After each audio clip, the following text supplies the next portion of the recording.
Alright guys, so today we're just going to go over chapter 5 in our textbooks and slides. Basically what we're going to do this week are an introduction to assemblies. So we're going to be doing assemblies this week and next week. So this week we're really just going to focus on how to use how to use the constraints, how to place things, see your degrees of freedom, things like that, so that you can actually create the assemblies. And then next week we're going to work on creating like our expanded views, our drawings, our bill of materials, and things like that. So without further ado, let's just jump into it. So first thing we're going to do is we're going to come over here and we're going to create a standard inches.iam file. That is your assembly file.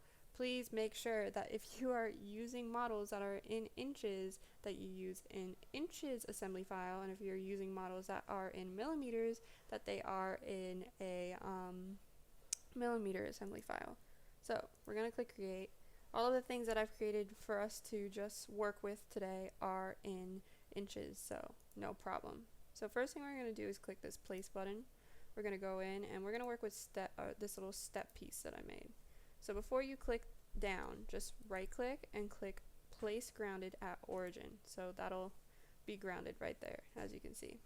Now you can press escape to stop placing this block, or you can place another one by just clicking and then pressing escape once you've decided however many that you want. So as you can see, we have two blocks, and over here you can see this little pin on this block. That means that it's grounded. This one does not have that pin because we haven't grounded it. You can ground it, but you don't need to in this case. So if we click this button that under view, we click degrees of freedom. It'll show the degrees of freedom here on the X, Y, Y, Z, and X, Z plane. So basically this can translate in all of those planes and also rotate around them. Whereas this one has none because again, it is grounded. So that means that we can literally come over here and move this puppy around. So what we're going to do first though, what's really useful for you guys, is just learning how to do constraints. It's very basic things that you can do. So first thing we're going to do is this mate button. So we're going to come over here, and as you can see, you can rotate like normal. And the good thing about this, before we start, this fact that this still isn't constrained, is you can move it around and make it a bit easier for yourself to like grab onto the appropriate sides. But here, I'm just gonna start that whole part over again. Okay, so we're gonna come over here to constrain, and as you can see, we have the mate function, the angle, the tangent, insert, and symmetry. We're gonna work with mate first. So what we're gonna do, there's two options on here. There's mate and flush. With mate, you click the two sides that you want to be touching, and once you click it, you know, here you go, they touch. And you might be like, wow, they're not lined up properly. Well, oh, I didn't click apply. Click apply first. Now we can go and get them to line up. So we're going to click this flush button, and basically what flush does is it aligns the two sides or whatever that you click. So if we click apply again, we can do these bottom ones, and now they're fully flush and touching, and so you kind of have like an elongated step in this case. Look at that. So again, we'd click apply and we'd be able to close it and we'd be done there. But there's other options, so we're going to come over here and delete these so that we can work with our other options. Oop, there we go. And so we're going to move this one out of the way again. You can move that however, now that it's not constrained. And what we're going to do is we're going to figure out how to work with these angled constraints. Oh, also with your mate offsets and your flush offsets, or with your mate and your flush constraints, you can offset. So if I click on this and then click on this and then click 10, it'll offset by 10 inches. But now what we're going to do is we're going to come in here, we're going to click constrain, and we're going to constrain these edges. So you can mate these edges, and you'll see that these edges go and touch. We'll click apply, and now we're going to come over here again to angle, and we're going to click on this directed angle. You can do other things with these two types of angles, but it's unlikely you're going to be using them at any point. So if you're interested in that, I mean, your textbook doesn't even mention how you use those, and I personally haven't, I don't think I've ever really used, I might have used this one before, but I haven't used them often. So really you just need to focus on the directed angle constraint. And so now that we have it mated, what we're going to do is we're going to click this front face, and put in a degree, and you'll see that it lets you create an angle off of this face here. So this right step is what's going to move about.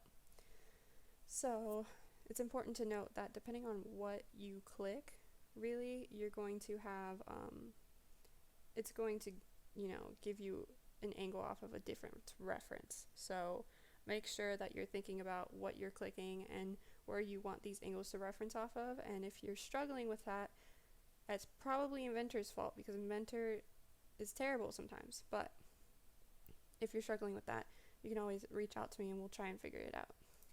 Okay, so now that we have that, what we're going to do is we're going to go and create another assembly, because I'm now going to show you how to work with the insert option. So again, we're going to come in and we're going to place one of our parts, and we'll ground it at the origin and click escape, and we're going to come in here and place again this rod, and we're not going to ground that, we're just going to place that and click escape. So here we're going to try the tangent buttons. So here you have tangent on the outside and tangent on the inside. Basically that means exactly what it sounds like. So if you switch it, it'll be tangent within, and the other way it'll be tangent on the outside. You can also do insert as an option, and here you'll have opposed, so we're going to click these two. So it won't fully go in, it'll just literally be opposed to it, or aligned, and that'll be within. And you'll click apply, and you'll have that. And there's also the option for symmetry, and again, that's just going to be around your options.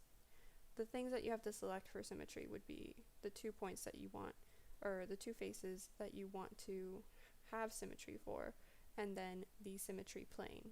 So you would have opposed, so the faces would go in the direction of one another, and aligned. So another cool thing that you can do in Inventor is that within the assembly, you see you have your parts here in your assembly tree. If you actually double click on this part, it will open it up in Inventor and kind of let you make some changes to it if you need to. So here we have like the extrusion. You can make changes to the sketch and it will automatically update.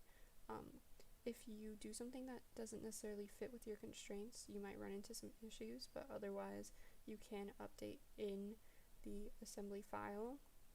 And if you were to have the actual rod open, like this part open elsewhere in your tree down here, and you made any changes to it and saved it, it would automatically update again. But again, make sure that that doesn't cause any issues with your constraints or relationships or anything you're doing there. So if you want to go back to the assembly, you can just double click on assembly again, and it'll take you back to the assembly view of what you're working with. Also bear in mind that the relationships and constraints that you create are located underneath the in the assembly tree, underneath the part that you're working with, and it'll be in each one of those parts, underneath each one of those parts that is using that relationship or constraint. Another cool thing that we have here in Inventor is our bill of materials. So here it shows you how many you have in your assembly. So when you have a more complicated assembly, you'll have basically more parts in here. It'll have the quantity, things like that, and that'll be used next week when we're doing the actual drawings itself. So then just a cool feature that you guys don't actually have to use, but under your tools there's the material and appearance. This will be useful when you're creating actual models that you're hoping to like print or things like that, and you want to do some sort of analysis on it, more so materials and appearance. But you can come over here, click material, click on whatever material you want to work with, and if you double click, or whatever part you want to work with, if you double click, it should add it in. So this should now be this aluminum material. And if we click here, we should be able to come in here and click, you know, a different type of material, and that should make this this material right here. So now we can also come in here and change our appearance. So if we click on our part that we want to change the appearance for and double click, it'll change it to that look. Let's double click that again. For some reason it's not letting me apply it.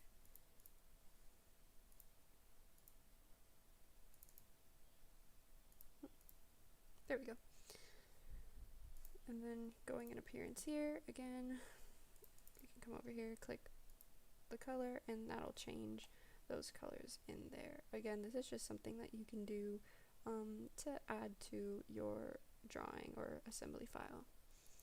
So other than that, for the actual assembly for what you guys are doing, it's not anything too difficult. I mean, another thing you can do is come over here to this create button and actually create a part in your assembly. So that gives you the option to come in here, start a 2D sketch, do things like that. So like if we were going to go off of here, we can click this circle button, come in here. Again, let's do a dimension of 12. Click OK, finish sketch, and then we can actually come out here and extrude however many inches we want. So let's do 2. And this will create this actual part.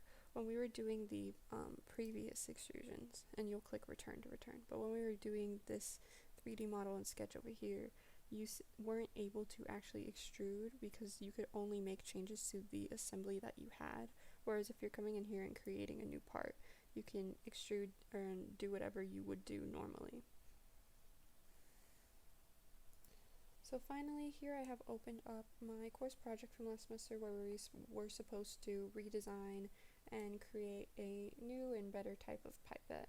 So a few of the features that I have here are these bendable wings that you're able to move. This wing right here that you're able to move to increase your gripping ability. A wing over here, again, to rest your thumb on. This button removes, rotates, things like that. So my audio cut out suddenly in the last part that I was doing, so I pivoted, and the next stuff that you're going to see is me just showing you how I made a few of the constraints for the assembly I was showing you guys.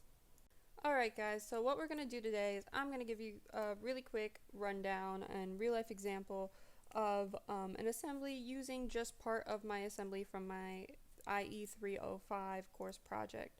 So what we're going to do is we're going to come in here and we're going to click our top first because that's what we want to be grounded. As you can see, this isn't oriented correctly, so we're going to use the rotate function and we're going to click it there. I didn't ground it because I forgot to, so we're going to come in here, right click, and click grounded. Next we're going to come in here and we're going to place our button top, or let's do our button first. So button, and then we're going to come in here and we're going to click button top, and we're going to click OK. We're going to click escape. So first thing I want to do is I'm going to get this button here in there. So I want to mate this. So I'm going to come over here, I'm going to click here, I'm going to click up here and click apply. You can see it's not centered. Oh no, so sad. Alright, now we're going to click mate again, and look at that. Centered. So now we have this top part flush there, and also it's going to be in the center. So again, now what we're going to do is we want this top button to be on here. So again, we're going to click there, and we're going to click there, and click apply, and now it is on the top. So if we look over here, so the other thing that you can see here, I turned on the degrees of freedom, is that there's rotational degrees of freedom, which we don't really care about. We don't mind if it rotates in this case for what the purpose of the pipette was, but there also is this translational degree of freedom.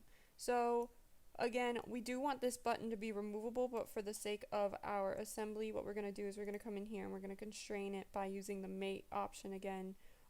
So we're going to come up here. It's kind of hard to see with the color that I've chosen. And we're going to click on the top of this and mate it. And now you'll see that there's only the rotational degrees of freedom left. So now if we want to make this a little more complicated, what we can do is come in here and click place, and we're going to click on the casing. We'll place this in here. And an important thing to do, and that I didn't mention earlier, is that you can actually go into here and turn on your planes. So we're going to turn on this plane, and then let's go into our top, and we're going to turn on this plane for that. So what we're going to do now is we're going to first make them on the inside. So this would have been easier if I would have done that first, but it doesn't matter. And we're going to click on these outer, since that's how that goes. Okay, I'm going to click apply. So I think degrees of freedom, there's still translational degrees of freedom. So what we're going to do is come in here and constrain again, another mate. So click on the top of this and the top of that, click apply, and you can see like that doesn't fit at all. So what we can do is we can click this angle, and we're going to click on this plane, and the actual model itself, and using this explicit reference vector, and it will place it exactly how we want it. And we'll click apply, and from there you will see that there are no degrees of freedom left on here. Again, it's just the button up there. And that's kind of how you do a really quick assembly like that. I mean, we can add in the other things. It'll just take some time and be a little complicated, but overall, as you can see, the assemblies are pretty simple. So yeah, that's all.